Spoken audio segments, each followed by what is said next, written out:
Hello and welcome. Today we're diving deep into one of the most revered verses on the entire planet, the Gayatri Mantra.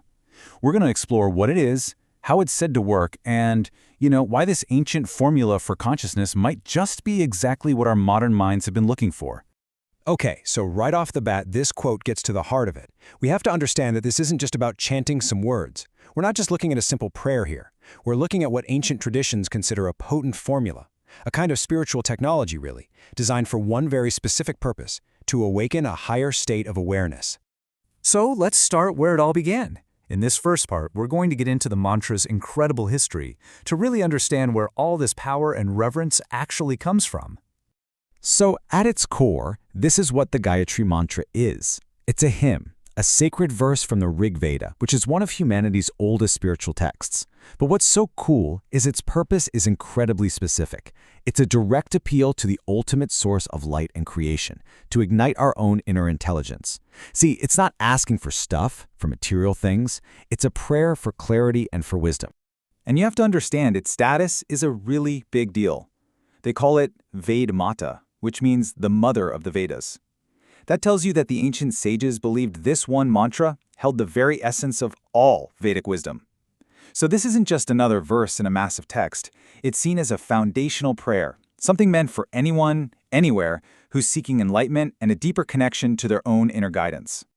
All right, so how does this ancient wisdom actually, work? Let's explore the science of this sacred sound, the ideas behind how chanting can create real, tangible effects on our mind and even our body. It's a totally fair question, right? In our super busy, often skeptical world, how can just speaking a series of ancient syllables actually change our state of mind? Well, the next few slides are going to unpack the principles behind that very idea.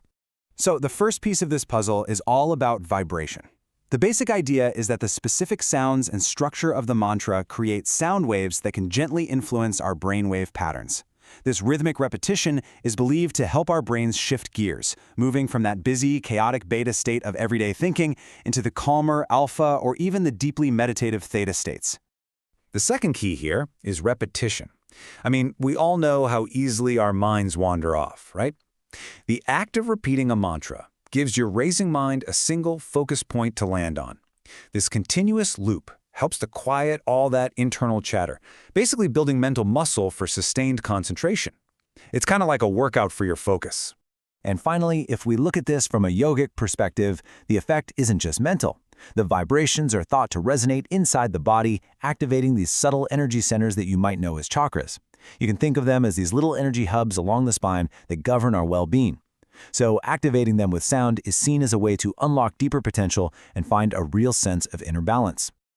Okay, we have now arrived at the very heart of this explainer. Because to truly connect with the mantra, we kind of need to understand what it is we're actually saying. So let's decode the profound spiritual meaning that's packed into every single word.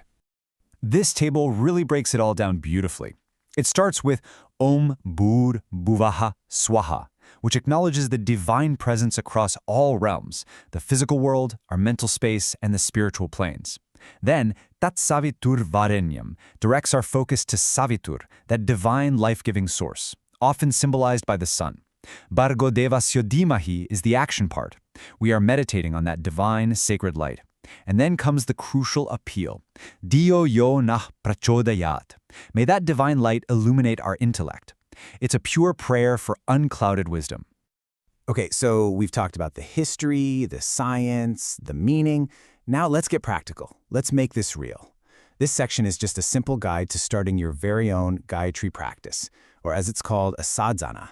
Here are 4 simple steps to get you started. First, find a quiet time. Sunrise and sunset are traditionally seen as ideal because the energy of the world is just a little bit calmer. Second, set an intention. Practitioners often use a mala or prayer beads to keep track of 108 repetitions. Third, sync it up with your breath. Take a deep inhale and then chant on a long, steady exhale. And finally, you can really enhance the practice by visualizing a brilliant, radiant sun right at your third eye, that space between your eyebrows, symbolizing the divine light you're calling in. So now, just for a moment, let's experience it. Find a comfortable seat. Take a deep breath in, and as you exhale, just listen or feel free to gently join in. Om Bhur Bhuvaha Swaha Tatsaviturvarenyam bhargo devasya dhimahi dhiyo yo nah prachodayat. So, after all of that, what's the real takeaway for our lives today? Let's connect this ancient practice directly to the challenges we all face. Why should this matter to you, right here, right now? Well, according to spiritual traditions, a regular practice can offer some pretty profound benefits. It can be an incredibly powerful tool for finding mental peace in a world that feels so chaotic. It can sharpen your focus for work or study. And on a deeper level, it's believed to foster self-awareness and spiritual growth, help you find your emotional balance, and just cultivate a more positive energy and outlook on life. It's really like an all-in-one mental and spiritual toolkit. And so, we end right back where we started, with a formula. We live in a world that is just saturated with digital noise and endless distractions. This ancient practice offers a moment of sacred sound.